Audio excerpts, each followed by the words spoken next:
자, 고릴라를 못 본 이유 한번 봅시다. 제목이 조금 웃기죠? 고릴라가 뭘 상징할까? 네, 중요한 건 소설이 아니라 설명문이란 겁니다. 설명문. 설명문은 객관적으로 설명하는 거죠. 주장 그런 게 들어간 게 아니라 그래서 객관적이기 때문에 사실적입니다. 그다음 내용이 과학적인 내용이에요. 그래서 과학적이다. 자, 제재는 뇌의 정보 처리 방식이 포인트야. 그러니까 우리 뇌가 어떻게 정보를 처리하는지. 그래서 주의 집중한 시각적 정보만 받아들이는 뇌의 특성이야. 주의를 집중한 것만 받아들인다 이거야. 그래서 우리 눈이 주의를 집중한 것만. 그럼 고릴라 못 본 이유는 뭡니까? 고릴라에 집중하지 않았기 때문이다. 이런 얘기겠죠? 자, 핵심 개념과 관련된 실험을 소개했다. 실험을 들어왔다. 적절한 예와 비유를 활용했다. 이런 얘기입니다. 자, 읽어볼까요? 갑니다.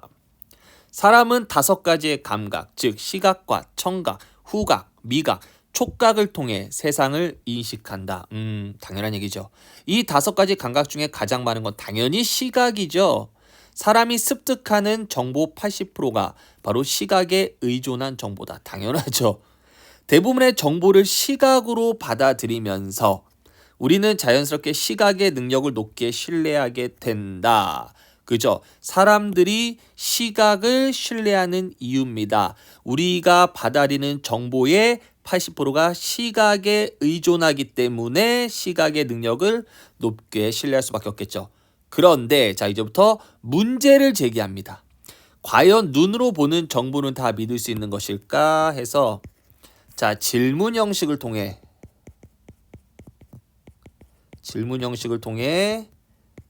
문제를 제기합니다.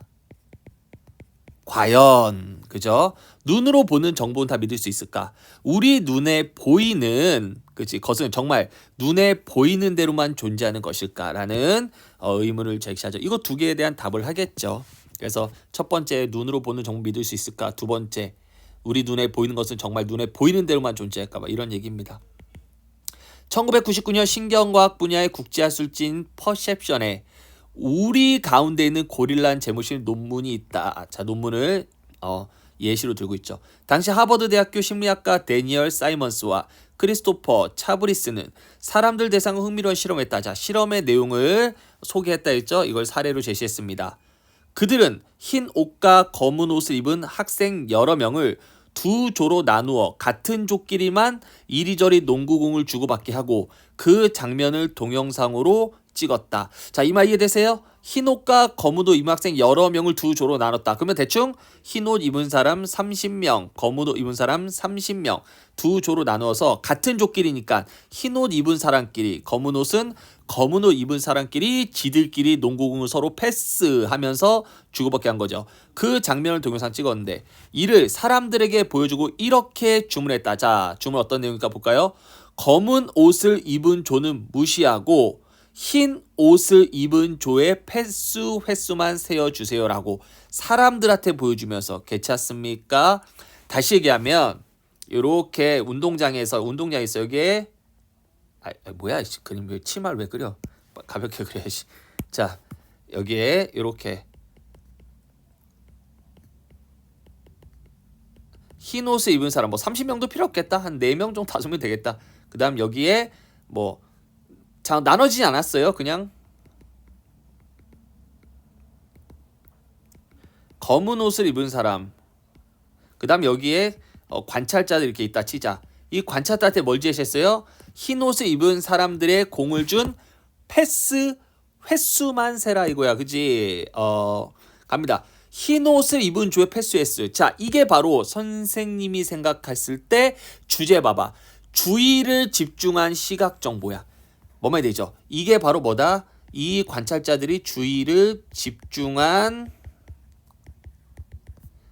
시각 정보입니다. 다시 얘기하면 관찰자들은요. 이 관찰자들은 이 흰 옷을 입은 사람들의 패스 횟수만 주의를 집중하고 검정색 옷을 입은 사람들의 패스 횟수는 모르겠죠. 당연히. 그리고 중간에 뭐가 뭐 지나가든 모를 수도 있어. 그지?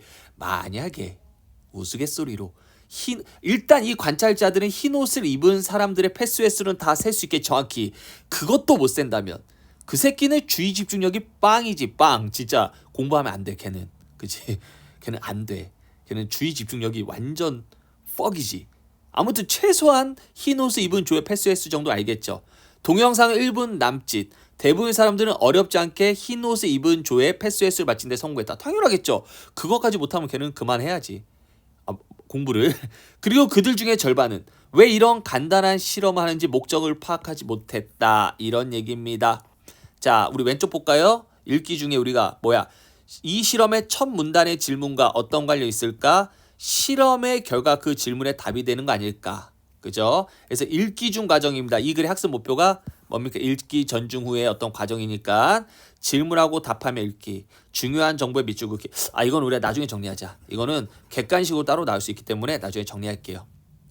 사실 실험의 목적은 따로 있었다. 그치? 실험의 목적은 흰 옷을 입은 조의 패스횟수를 세는 게 아니라 실험 참가자들에게 보여주는 동영상 중간에는 고릴라를 입은 의상을 한 사람이 걸어나서 가슴을 치고 퇴장하는 장면이 9초에 걸쳐 등장한다. 좋습니다. 그럼 이 부분은 뭡니까? 이 부분은 우리 학생들이 다시 주제 와서 주의를 집중하지 않은 부분이죠. 그럼 사람들이 이 부분은 다시 갈까요? 주제.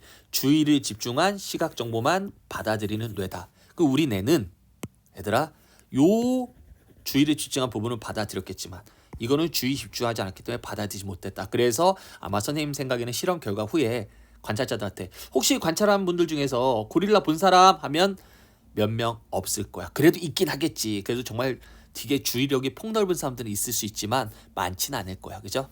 자, 재밌는 사실은 동영상을 본 사람들 절반은 자신이 고릴라를 보았다는 사실을 전혀 인지하지 못했다. 그죠? 이게 바로 뭡니까?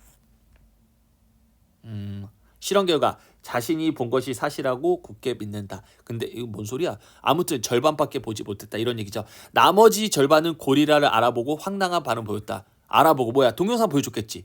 심지어 고릴라를 인지하지 못한 이들에게 고릴라 등장을 알려주고 고릴라를 다시 보여주자 분명히 먼저 본 동영상에서는 고릴라가 등장하지 않았다고 말한 사람도 있었다. 무슨 말인지 이해되세요? 다시요. 요 부분 다시 정리할게요. 앞에 돌아와서요. 뭐합니까? 흰 옷을 입은 조의 패스횟수를 세워준 다음에 어떻게 됩니까? 동영상을 찍었군요. 미안해요. 그래서 흰 옷 입은 사람과 검정 의사 사람의 동영상을 찍은 다음에 사람들한테 이 영상을 보라 했죠. 영상 본 다음에 그 다음 뭐라 그래요? 혹시 동영상 본 사람 중에서 고릴라 본 사람 하면 절반 정도가 몰랐다 했지. 고릴라 있었다고? 당황했대요. 그죠? 그러자 다시 동영상 보여주자 어떻게 돼? 앞에 동영상에서는 고릴라 등장하지 않았다라고 말하는 사람도 있었대요. 그럼 실험자가 자신을 놀리려고 다른 동영상 보여준 게 아닐까는 의심까지 했대요. 그러면서 여기까지. 그죠? 실험의 결과 자신이 본 게 사실이라 믿는다. 뭔 뜻입니까? 자신이 본 게 뭐야? 고릴라가 없었다는 게 사실이다라고 사람들이 믿고 있죠. 도대체 이들은 왜 고릴라를 보지 못했을까? 실험 결과를 얘기했지만 솔직히 선생님은 이거 재미없는 글이지만 이미 답은 나왔죠. 주의를 집중하지 않았으니까 이런 얘기했죠. 주제가 나왔잖아. 갑니다. 데니얼 사이먼스와 크리스토퍼 차브리스는 이를 무주의 맹시한다. 자, 무주의 맹시 별표. 이는 시각이 손상되어 물체를 보지 못한 것과 달리, 그러니까 무주의 맹시는 시각이 손상된 게 아니야. 즉 눈이 안 보이는 게 아니야. 시신경이 손상된 게 아니야. 물체를 보면서도 인지하지 못한 거야. 이거야. 오케이? 봤는데도 인지하지 못해. 왜 못했을까요? 아까 계속 얘기하지만 주제 나왔잖아. 주의를 집중하지 않았기 때문이죠. 두 눈을 멀쩡히 뜨고 있는데 보지 못한다고? 정말 황당한 소리다. 하지만 우리는 늘 이런 경험을 한다. 그죠? 실연, 이별한 뒤에 유난히 행복해 보이는 여인의 모습이 눈에 자주 띄어.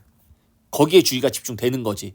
오랜만에 만난 늙은 아버지의 늙은 모습에 마음이 짠했던 날에는 그날은 유독 다른 어른들의 모습이 눈에 띄어. 이제 아버지를 이제 보면서 아이고 우리 아버지 늙었네 라는 걸 느끼면서 이제 주의가 자꾸 어떻게 돼? 그 나이 드신 분에게 집중되니까. 그죠? 이런 장면들은 어찌나 그렇게 내 마음이 요동칠 때 잘 맞춰 나타나는지. 내 마음이 요동칠 때. 하지만 당연하게도 세상이 내 마음에 맞게 움직여줄 리는 없죠. 그죠? 이건 뭐야? 내 마음에 맞게 다 보이는 건 아니다. 이런 얘기했죠. 고릴라는 어디에나 언제나 존재하다. 비유적 표현입니다. 다시 얘기하면 뭡니까? 무주의 맹시죠. 무주의 맹시는 어디나 존재한다. 다시 말하면 뭡니까? 보고도 인지하지 못하는 대상은 어디에나 존재한다. 이 뜻입니다. 오케이. 고릴라가 뭐죠? 보고선도 집중하지 않았기 때문에 인지하지 못한 대상 아니야? 그러니까 고릴라 언제나 존재하다를 비유적 표현이야. 다시 설명 뭡니까? 보고도 인지하지 못한 대상은 언제나 존재하다. 물론 다만 내가 이를 인지하지 못했을 뿐. 왜? 집중하지 않았으니까. 그들은 갑자기 새롭게 나타난 게 아니라 평소에도 늘 진지했다. 하지만 평소에는 우리가 주의 깊게 보지 않아서 인지하지 못했던 것을 오늘에서야 이제 내가 인지한 거다. 오케이? 비로소 오늘에 내가 인지한 거다. 이런 얘기입니다. 그렇다면 우리는 어떤 경로를 통해 세상을 보게 되는 것일까? 자, 여기까지 잘라볼게요. 여기까지. 자, 여기까지 뭡니까? 실험을 통해서 무주의 맹시 개념을 설명했죠. 그래서 뭡니까? 우리는 주의를 집중한 것만 주로 바라본다. 시각이 손상된 게 아니다.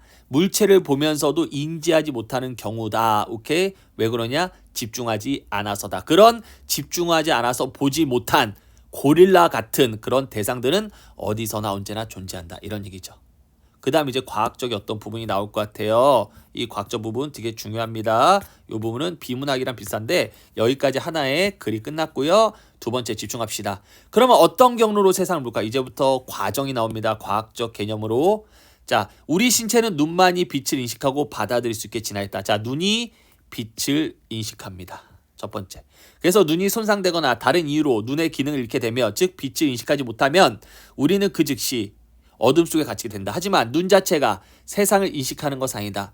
눈동자를 지나 눈알 안쪽으로 파고든 빛은 망막의 시각세포에 의해 전기신호로 변환된다. 아야, 저기 콕콕 정리 적혀있죠? 과정 되게 중요합니다.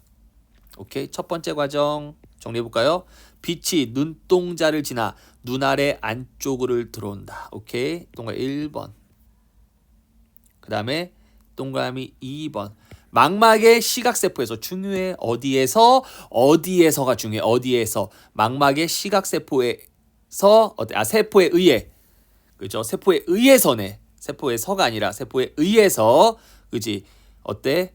빛은 전기적 신호로 바뀐다. 괜찮습니까? 그죠? 빛은 전기적 신호 바뀐다. 장소는 안 나오네요. 아마 눈알 안쪽이 아닐까요? 그래서 눈알 안쪽으로 파고든 빛은 거기서 전기신호로 변환되니까. 자, 여기까지가 동그라미 2번 갑시다. 그 다음에 3번. 그리고 이 신호는 전기적 신호겠죠? 3번. 시신경을 통해 눈의 반대편, 즉 뒤통수에 위치한 뇌의 시각피질로 들어가야지만 우린 비로소 세상을 본다. 이게 세 번째입니다. 여기까지 과정 중요합니다. 정리합시다. 이 전기신호가 뭡니까? 3번. 시신경 통해서 뇌의 시각피질로 들어가면, 뇌의 시각피질은 어디 있죠? 뒤통수 쪽에 위치해 있죠? 뇌의 시각피질로 들어가면서 시각정보를 인식한다. 이런 얘기입니다. 다시 정리할게요. 아까 선생님이 살짝 잘 묽었으니까. 첫 번째 뭡니까? 빛이 눈동자를 지나 눈알 안쪽으로 들어온다. 여기에서 눈알 안쪽이겠죠? 망막의 시각세포에 의해 빛이 전기신호로 바뀐다. 빛을 전기신호로 바꾸는 역할을 하는 게 뭐죠? 망막에 있는 시각세포입니다. 그 다음 이 전기신호가 시신경을 통해 뇌의 시각피질로 들어가면 거기서 시각정보를 인식한다. 이런 얘기죠. 여기까지 과정이에요. 저렇게 과정. 자, 그 다음 갑니다. 시각피질은, 자, 이제부터 그 뇌의 시각피질에 대한 설명입니다. 단일 부위가 아니라 현재 밝혀진 것만 30개 영역으로 구성된 복합적인 영역이다. 단일 영역이 아니래. 시각 정보를 먼저 받아들이고 물체의 기본적인 이미지인, 자, 이제 선생님 또 갈게요. 시각 정보를 가장 먼저 받아들인다. 그 다음에 물체의 선과 경계, 모서리를 구분한 게 바로 V1과 V2 영역입니다. 괜찮습니까? 자, 이거 중요합니다. 시각 피질의 종류 동그라미 1번. V1과 V2의 영역에 대해서 정리하세요 하면 시각 정보를 먼저 받아들인다 라는 얘기면 뭡니까? 얘들아, 이 얘기는 뭡니까? 여기서 얘기하는 전기 신호를 먼저 받아들인다는 얘기죠. 왜요, 선생님? 시각 피질은 어디 있다 그랬죠? 시각 피질은 아까 얘기했잖아. 여기 뒤에 있죠? 시각피질. 어디야? 뇌 뒤통수에 있죠. 그죠? 뇌 뒤통수인 시각피질로 이 전기 신호가 들어간다 그랬잖아. 그러니까 전기 신호가 들어가면 이 전기 신호를 제일 먼저 받아들인 게 바로 뭐다? V1과 V2다. V1과 V2 역할은 물체 이미지인 선과 경계, 모서리를 구분 못한다. 그래서 만약에 시험 문제에서 어떤 물체의 모서리를 제대로 인지하지 못하거나 물체의 선과 경계 알죠? 우리가 경계.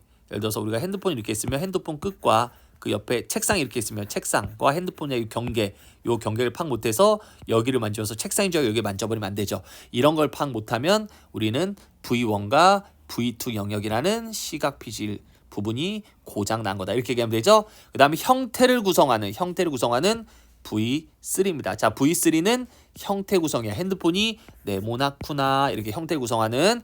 그 다음에 색을 담당하는 V4입니다. 자, 세 번째, 핸드폰이 검정색이구나. 네 번째, 운동을 담당하는 V5. 네 번째, 지금 이 대상이 정지해 있구나 혹은 움직이구나 한 V5. 그리고 이 밖에 다른 영역이 조합된다는 얘기는 시각 피질이 V5까지 있는 게 아니라 다른 영역까지 정말 많다. 그게 조합되어 종합적으로 삶을 인지한다. 그래서 종합적 인지에서 핸드폰은 사각형의 검정색의 정지에 있고 그 다음에 모서리가 있고 뭐 이렇게 파악한다 이겁니다. 그래서 시각 피질은 단일한 부위가 아니라 복합적인 영역이고 각각의 복합적 영역이 하는 역할에 대해서 설명을 했습니다.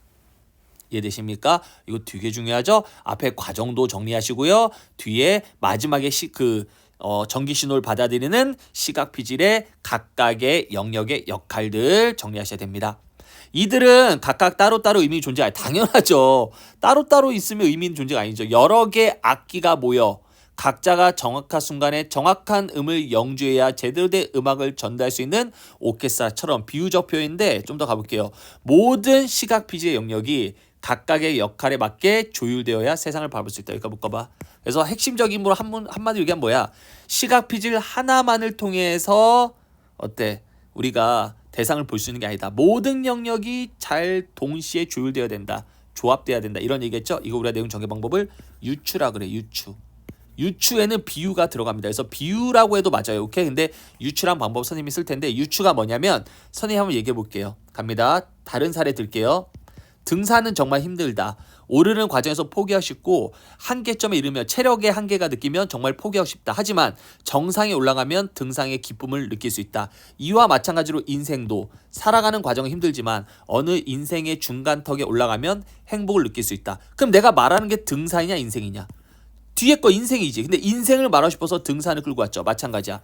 얘는 어떤 우리가 세상을 바라보는 어떤 그런 부분, 즉 시각의 어떤 그런 부분을 얘기하기 위해서 뭘 끌고 왔습니까? 오케스트라를 끌고 왔어요. 그래서 오케스트라를 통해 세상의 모습을 바라보는 우리의 시각에 대해서 얘기했기 때문에 이걸 유추라고 해요. 비유라고 얘기도 맞습니다. 뭐뭐처럼이니까 직유법 비유죠. 그래서 이렇게 정리하면 돼요.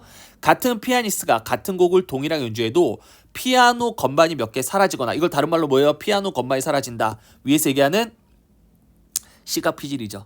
그죠? 몇 개의 시각 피질이 사라져요. 뭐 V0이나 V1이나 V2가 사라지거나 아니면 음이 제대로 조율되지 않다면 얘네들이 동시에 작동되지 않는다면 결과물이 달라진 것처럼 이것도 비유입니다. 우리 눈이 같은 것을 보더라도 시각 피질의 각 영역이 제대로 조율되지 않으면 세상을 갖게 볼 수 없다. 이것도 유추죠. 유추이면서 또 이거 뭡니까? 비유죠. 그래서 비유를 통해서 한마디로 우리가 대상을 제대로 바라보려면 각각의 시각 피질이 동시에 하나도 상처나지 않고 하나도 작동이 안 되는 게 없이 동시에 작동 조율돼야지 제대로 볼 수 있다. 이런 얘기입니다. 예를 들어서 또 예시를 들고 있죠. 예시. 시각 피질의 V4가 제대로 기능 못하면 V4가 아까 뭐였죠? 색을 담당하니까 그 새끼 생명 되겠죠. 그래서 모든 세상이 생명이 아니었던 사람도 세상이 흑백으로 보이면 흑백 보여. 흑색 아니면 백색이야. 장님 되는 게 아니라 흰색 아니면 검정색이야. V5 영역 송산대 V5가 뭐였죠? 운동이죠. 질주하는 자동차를 보고 그게 느리게 움직인 것처럼 보인다 해서 각각의 영역에 대한 사례를 제시했습니다. 그래서 우리가 고릴라 못 본 이후에 사용된 유추 전개 방법. 여러 개 악기가 정확한 순간에 정확한 음을 연주해서 제대로 된 음악을 전할 수 있다. 같은 피아니스트가 같은 곡을 동일하게 연주해도 건반이 사라지거나 음이 제대로 조율되지 않으면 결과물이 달라진다. 그래서 이걸 통해서 유추했죠? 뭡니까? 하고 싶은 말은 뭡니까? 각자 영역이 역할에 맞게 조율되어야 세상을 볼 수 있다. 이런 얘기네요. 자, 그다음 갑니다. 마지막 장. 뇌는 많은 영역이. 자, 일단 여기까지 또 그러면은 여기까지 자를게요. 여기까지. 그죠? 뭡니까? 시각 피질의 각각의 어때? 역할을 얘기했고요. 그 역할이 따로따로 작동하면 안 되고 동시에 하나도 나고됨이 없이 동시에 작동해야 된다. 이런 얘기를 했어요. 그래서 과정을 얘기했고요. 그 다음에 각 시각 피질 역할까지 얘기했습니다. 요 부분이 사실은 여기 앞에서부터 이 부분이 지문에 나올 확률이 가장 큰 부분이죠. 내각교 선생님이라도 이 부분에서 시험 문제 낼 게 가장 많겠죠. 그러니까 여러분 옆에다 과정이라든가 다 정리하셔야 합니다. 자, 뇌의 많은 영역이 오로지 시각이라는 감각 하나에 배정돼 있음에도 세상은 워낙 변화무쌍이기 때문에 눈으로 받아들이는 모든 정보를 뇌가 빠짐없이 처리하기 어렵다. 그래서 뇌가 선택한 전략은, 그러니까 뇌의 많은 영역이 시각에 집중한다. 그렇더라도 세상의 모든 장면을 다 눈으로 담지 못한다. 그래서 뇌가 선택한 것은 뭡니까? 선택과 집중, 적당한 무시와 엄청난 융통성이다. 우리는 쥐의 꼬리만 봐도 벽 뒤에 숨은 전체 모습을 그릴 수 있지. 그죠? 한번 본 적이 있으면 빨간색과 파란색의 스펙트럼만 봐도 그 색이 주는 이미지와 의미까지 읽어낼 수 있다. 하지만 이것은 때와 장소, 현재의 관심 대상과 수준에 따라 달라져. 그죠? 쥐를 본 적이 없느냐? 쥐를 되게 싫어해서 본 적이 없어. 그럼 걔는 쥐를 못 그리죠. 앞에서 그랬듯이 우리는 하나에 집중하면 다른 것을 눈에 뻔히 보여도 인식하지 못하고 지나칠 수 있다. 그래서 우리가 눈으로 보는 정보를 다 믿을 수 없다. 즉 우리는 정말로 보고 싶은 것만 보고 보기 싫은 것은 눈을 질끈 감는다. 집중하는 것만 집중하고 집중하지 않은 것은 놓친다. 이런 얘기죠. 감각기관으로 들어오는 정보를 고스란히 받아들이지 않고 자기 입맛에 맞는 부분만 편식하는 것은 뇌의 보편적 특징이다. 이거는 아픈 사람이 아니에요. 정상적인 거예요. 다른 감각도 마찬가지야. 촉각, 청각 이런 것도 마찬가지다 이거죠. 그러니까 엄마의 잔소리를 흘려듣는 10대 아이 귀에 달린 엄청난 여가 능력은 엄마 귀를 막 쌩까는 거지. 그래서 엄마 말소리 들으면 어때? 우리가 멍해지잖아. 멍. 너 왜 그래? 오늘 봤어? 멍. 이거 집중 안 하는 거지. 일부러 그런 게 아니라 무의식적으로 일어나는 자연스러운 결과야. 그치? 엄마가 이 새끼 봐 이거 집중 안 하네. 엄마 얘기 안 들어? 엄마 내가 일부러 그런 게 아니야. 무의식에서 그런 거야. 이런 거죠. 따라서 눈앞에서 딴전을 피는 아이의 귀에 대고 아무리 뇌 소리를 흘려놓고 싶다면 일단 어때요? 아이가 집중할 수 있게 달콤한 말로 집중시킨 것이 효과적이다. 눈에 빤히 보이는 고릴라를 보지 못했던 사람들은 눈이 잘못된 거나 얼빠진 게 아니야. 집중하지 않은 시각 정보는 뇌가 은근슬쩍 뭉개버리는 자연스러운 뇌를 가지고 있기 때문이다. 그래서 고릴라를 보지 못한 답이죠. 마지막, 우리의 뇌는 이런 식으로 세상을 본다. 어떤 세상 본다? 집중한 것만 본다. 그래서 집중하지 않는 것은 어떤다? 적당한 무시와 융통성을 발휘해서 버린다 이거죠. 있어도 보지 못하거나 잘못 본 경우도 많다. 그러므로 우리가 모든 것을 다 볼 수 없다는 사실을 제대로만 인정한다면 서로 시각이 다른 현실에서 내 눈으로 본 것만 옳다며 핏대 세우거나 싸우는 일은 줄어들 거다. 그러니까 어때? 우리가 본 게 다가 아니다. 그죠? 주의의 맹신. 우리의 뇌는 어떻습니까? 융통적이다. 선택과 집중한다. 적당한 무시한다니까 내가 본 게 다가 아니다를 스스로 사람들이 인정한다면 서로 자기가 맞다라고 싸우는 일은 줄어들 거다. 이런 얘기입니다. 그래서 모든 것을 다 볼 수 없다는 사실을 인정하자. 이런 얘기입니다. 뭐 어렵진 않은 얘기죠. 자, 주요 내용 정리해 봅시다. 고릴라 실험의 의미입니다. 고릴라 시험은 우리가 보려고 하는 것만 집중해서, 그죠? 뭡니까? 농공 패스 횟수겠죠? 눈앞에 있는 것, 고릴라의 등장을 보고 인식하지 못한다. 무주의 맹시 개념입니다. 개념 제시했죠? 물체를 보면서도 인지하지 못한 경우, 이유는 뭡니까? 집중하지 않았기 때문입니다. 오케이. 보지하지 못한 경우 집중하지 않은 거, 본 거는 집중한 거. 시각 피질의 역할과 영향. 이 부분은 별표 쳐야 돼요. 일단 과정 먼저 드러났죠? 이러면 안 되죠. 형, 여기 과정 드러났어요. 이거 책 만든 사람 과정 중요하죠. 어디서 어디로 거쳐 이거 정리하세요. 그 다음에 V1에서 V5 각각의 역할이 있다. 정리하시고요. 얘네들은 각자 역할한 게 아니라 각자 기능은 있지만 이게 하나도 누락 없이 동시에 융합돼서 작용해야지 시각을 볼 수 있다. 이런 얘기입니다. 뇌 정보 처리 전략. 그럼 우리는 도대체 왜 많은 뇌의 대부분이 다 시각적인 역할을 하는데 왜 보지 못한 것도 많냐 이러면 어떻습니까? 너무 많은 정보를 뇌가 다 받아들일 수 없으니까 뇌는 선택과 집중, 적당한 무시와 융통성의 전략으로 정보를 받아들이기 때문이다. 이런 얘기 하는 겁니다. 자, 이 글을 쓴 글쓴이의 의도입니다. 2번만 갈게요. 우리가 모든 것을 다 볼 수 없다는 사실을 제대로 인정한다면 그래서 어떤 삶의 태도입니까? 우리가 모든 것을 다 볼 수 없다는 것은 자신이 본 것이 절대적이지 않다는 거죠. 즉 자신의 눈으로 본 것만이 옳은 것이라는 절대적 관점에서 벗어나자. 글쓰이는 자신이 잘못 보거나 보지 못한 것이 있을 수 있다. 그래서 상대 의견에 포용적으로 대응하자라는 태도를 보이자라는 것을 보여주고 있습니다. 자, 그 다음에 아까 선생님이 다 읽고 하자라고 했는데요. 먼저 첫 번째 읽기 전, 중, 후죠. 읽기 전에는 뭐 해야 되죠? 일단 제목을 통해 의미를 파악해보고 대충 글 전체를 훑어보고 글의 내용을 예측해보자. 제목을 통해 이거고 아까 선생님 예측했었죠? 그 다음에 읽기 중 과정 뭡니까? 질문하면 답해. 자기 스스로 질문해. 그래서 여기서 무주맹시이 뭐지? 그래서 시각이 어떻게 눈으로 들어오지? 그럼 거기에 이제 답이 그 뒤에 답이 있을 거 아니야. 그러니까 능동적 읽으라 이겁니다. 중요한 정보에 밑줄 긋고요. 중요 내용과 관련적 정보 적어두고 그러니까 메모하라는 이런 얘기입니다. 이해되지 않는 부분은 다른 어떤 책이라든가를 통해서 이해하자 이거죠. 그 다음에 그래서 지금 얘네가 막 이렇게 개념 알아봐야겠어 이런 얘기를 하는 거죠. 자, 그 다음 뭡니까? 읽기 중 또 뭡니까? 뭐 여기서 시각 피질의 각 영역이 제대로 작동하지 않으면 이거 선생님 시험 나올 수 있어요. 그러니까 어떻게 나오냐면요. 이거 지문 넣고 우리 그 모의고사에서 독서 지문이랑 비슷한데 이거 지문 넣고선요. 다음 중 이 지문을 통해 글쓴이가 제기한 질문으로 알맞지 않은 거에서 선생님 예를 들면 이런 겁니다. 여기서 만약에 이런 거 선생님 한번 얘기해 볼게요. 무주의 맹시라는 설명했지만 개념에 대해서는 잘 제시되지 않았어. 뭐 이런 식으로. 맞아 틀려. 개념 제시했잖아. 근데 얘가 이해를 못한 거지. 이런 거. 그 다음에 또 보면 뒤에 걸 보면 알 것 같아. 시각 피질의 각 영역이 제대로 기능하지 않으면 구체적으로 어떤 문제가 생길까? 이 글은 그걸 제시하지 않았어. 했잖아. V1, 2를 놓치면 성과 경계 모서리를 놓쳐버리고 V3는 형태 했잖아. 그러면 이거는 이런 질문하면 안 되지. 다시 얘기하면 글을 다 읽은 학생이 읽기 중이 아니라 글을 다 읽은 학생이 제기한 질문을 적절하지 않은 거 시험에 나올 수 있어. 선생님이 이렇게 정리하셔야 돼요. 시험 문제 예를 들어서 글을 다 읽은 학생이 이 글을 읽고 제기한 질문 적절하지 않은 거 예를 들어 뭡니까? 시각 피질의 다양한 영역의 역할에 대해서 제시하지 않았군. 이러면 틀렸지. 했잖아. V1, 2, 뭐 3, 4, 5 했잖아. 그래서 틀렸다. 이런 식으로 갑니다. 그 다음에 우리가 물체를 바라보는 그래서 뇌까지 전달되는 과정을 적지 않아. 이해가 어려웠어. 아까 했잖아. 뭐요? 망막에서 빛이 들어와서 그 다음에 눈 안쪽에서 뭐 어떻게 뭐 시신경 세포를 통해서 뭐 이런 거 했잖아, 그지? 망막 세포를 통해서 뭐 하고 했잖아. 그러니까 이 지문에 나왔냐 안 나왔냐에 대해서 질문해서 시험에 나올 수 있어요. 이거 모의고사 형식이니까 충분히 나올 수 있습니다.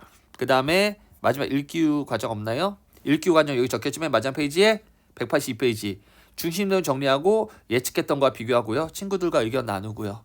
오케이, 요런 얘기였습니다. 제재 구조도는 여러분들 179페이지 다시 보면요. 사람들이 시각 정보를 굳게 신뢰하는 것에 글쓴이는 의문 제기했고요. 가운데 일단 실험을 소개했죠. 그러면서 무주의 맹신 개념을 설명했고요. 가운데 2가 중요하죠. 가운데 2개예요. 눈이 시각 정보를 받아들이는 과정을 설명했고요. 시각 피지의 영역과 역할을 소개했고요. 그 다음에 뇌가 그런 시각 정보를 처리한 방식 설명했고요. 마지막에서 뭡니까? 그래서 결국 우리 뇌는 모든 걸 다 받아들이지 않기 때문에 우리가 본 게 다는 아니다. 그렇기 때문에 상대한테 내가 무조건 다 봤다, 내가 안다라고 강요할 필요는 없다. 그렇죠? 옳다고 말할 필요 없다. 이런 얘기를 한 거죠. 자, 여기까지였습니다. 여러분들 다시 한번 천천히 과정과 그 다음에 각각의 그 시각 피지 역할들 정리해 주시면 될 것 같아요. 수고 많으셨습니다.